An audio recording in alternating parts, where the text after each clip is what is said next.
Greetings, it's Steady Eddie here in the month of December. Yes, the month of December. I'm really quite excited about the month of December. Not that I celebrate Christmas or anything like that, but now it's only a month to go before I head off to the land of smiles, one way, permanently, indefinitely, for as long as I can, for as long as I live. Yeah, I'm heading out to Thailand next month, and I can't wait, and I'm going there on a full-time basis. Now, it's a good job because it's really, really cold right now. I mean, I've never ever felt so cold. Just tell me something. I've lost 3 stone in weight. Yes, because I gave up alcohol a while back. I've lost 3 stone in weight. Tell me something. Do you feel the cold more when you lose body weight? Maybe does the fat insulate you, against the cold? 'Cause I've never felt so cold in all my life. But anyway, enough of that. Let's talk about YouTube related. Anyway, in this little video, I want to talk about travel vlogging on YouTube and why a travel vlogging YouTube channel is not necessarily the best YouTube niche that you can have. Maybe you like travel, who doesn't? But, it has its downsides as well, and I just want to discuss a little bit about that. Now, I've had my channel for about 6 years now, and in 6 years, I've got up to 46,000 subscribers and just over 14 million views, which I think is a pretty good result when you consider that I've only ever really been part-time. I've never been a full-time vlogger. And basically, so it's not a bad result for a part-timer. I want to discuss the differences between a part-time and a full-time travel vlogger on YouTube.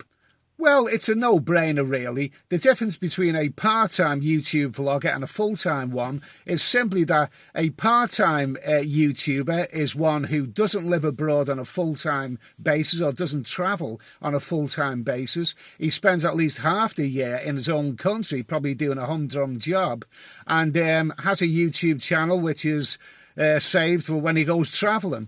A full-time YouTuber is one who actually lives in these countries, travels either permanently or lives in a particular location on a full-time basis, and is therefore able to make videos all year round, 52 weeks a year. So, to put it simple, that's the difference between a part-time and a full-time YouTube travel vlogger. And this is why I'm really, really excited at this moment in time, because I'm going abroad next month on a permanent basis, indefinitely. I like that word, indefinitely. And this means that for the first time in my YouTube career, I will be able to make videos 52 weeks a year.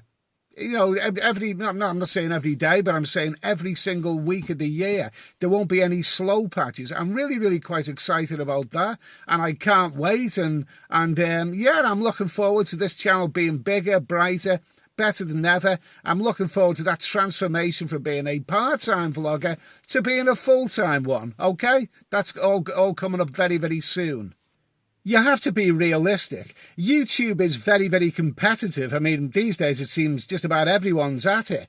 And there is no way in this day and age that a part-timer can compete with a full-timer, not just in YouTube, but I suppose in any walk of life, really. You need to be a full-timer in order, to give yourself, a complete chance at actually doing something. So, also, it's a question of credibility. I have a backlog of videos, and I often get messages from videos which I've made in the past about certain aspects of the countries I've travelled to, be it the Philippines, be it Thailand, Cambodia, or wherever. People ask me in-depth questions about visas and about how to open bank accounts in these countries and all of that. I'm not a pretender. I don't live in these countries. I don't actually live there. I travel there and I make videos when I'm travelling. So there's no way that I am going to claim to give expert advice on any subject like banks or visas or anything like that. My information that I get on these countries is the same as what you get. You know, you look at you look it up online, or you watch other people's YouTube videos. So I'm not going to claim to to know everything about these subjects. And this is the question of credibility. You can only really have credibility if you actually live in these countries on a full-time basis. If you're a part-time traveller and don't really live there all the time, then you can't really be credible when it comes to the nitty gritty, to the finer details of things. So if you really are set on beginning a YouTube channel and really want to make something good out of it, you want to make something, on a permanent basis, and maybe even want to make a living out of it, then a travel channel is possibly not the best one for you, unless, of course, you are a full-time traveller or you actually live abroad. Maybe, if you're not, then maybe another niche might be a better idea, one that you can do all year round, like maybe DIY or dog grooming or flower arranging or whatever. They're things that you can do all year round. A travel channel. I spoke the other week to somebody who advises people on YouTube stuff, related stuff, and I mentioned the fact that travel that topic can be quite cruel, because when you're not traveling, you can't really make videos. And this guy replied to me that a good idea is to shoot loads of B-roll when you're traveling. And then when you come back from traveling, you can always edit it and continue making videos when you're back home in your own country. You can do that to an extent, but no, it's not really wise. Like I say, only to an extent. Sooner or later, you'll run out of videos, and you can't fool people at the end of the day. And like I say, when it comes to the in-depth topics about giving advice on what people really, really need to know, you do really have to have boots on the ground. You can't be back in England and making out that you know everything about Thailand and all of these countries. You simply can't do that. And then there are times when travel vlogging can be really, really cruel. Remember the pandemic?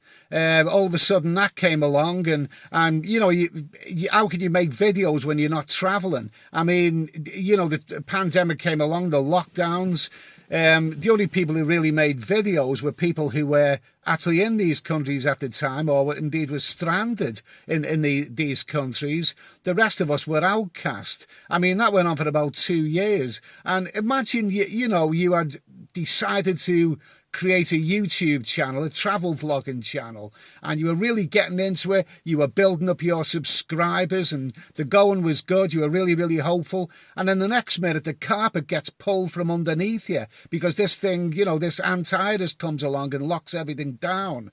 And it's really, really cruel. No travel, no videos. What happened then? Well, I found that, I started doing live streams personally, and I found that was helpful, but that was only once a week. I done okay with my little live streams once a week, which, allowed us all to come together and be miserable together, which is what, which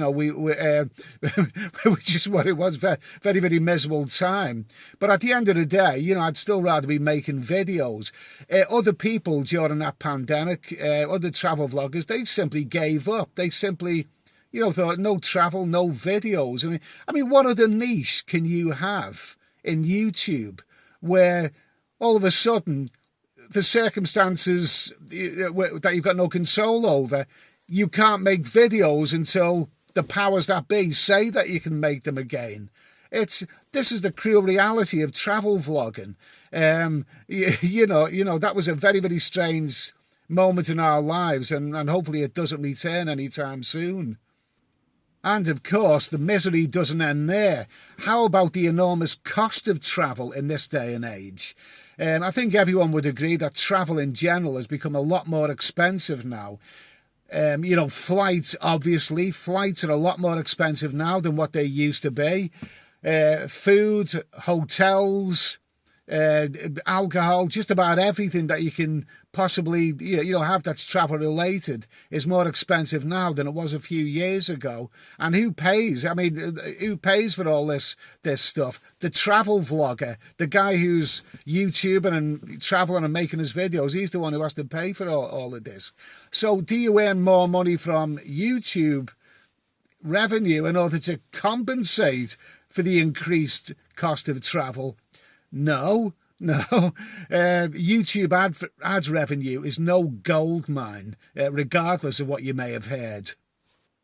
So if you like travelling and you like making travel videos and you fancy a YouTube travel vlogging channel, then by all means, good luck to you. But I just want to put you in a picture about a few things. I mean, it is heavily weighed in favour of the guys who actually live in these countries. YouTube travel vlogging is not really for part-timers. And just to put the point on it once again, if you don't actually live in these countries, then you are going to struggle to make videos all year round. So anyway, I'll be back, with a couple more little videos like this one in the next month. I've got just about everything in place for my big move. Oh, it's only a month away. I can't wait. I can't really wait to get in that warm sunshine. It's absolutely perishingly cold here in England of a night time. So anyway, thanks for watching. I'll be back very soon. And, keep thinking positive. Peace, love and goodwill to everyone. And I'll see you soon. So that leaves me to say, cue the music. Hey, wait a minute. That could be a new catchphrase, couldn't it? Some of my catchphrases have really caught on over the years. Maybe I'll try that one. Maybe see if it catches on. Okay, here goes. Let's try it then. 1, 2, 3. Cue the music.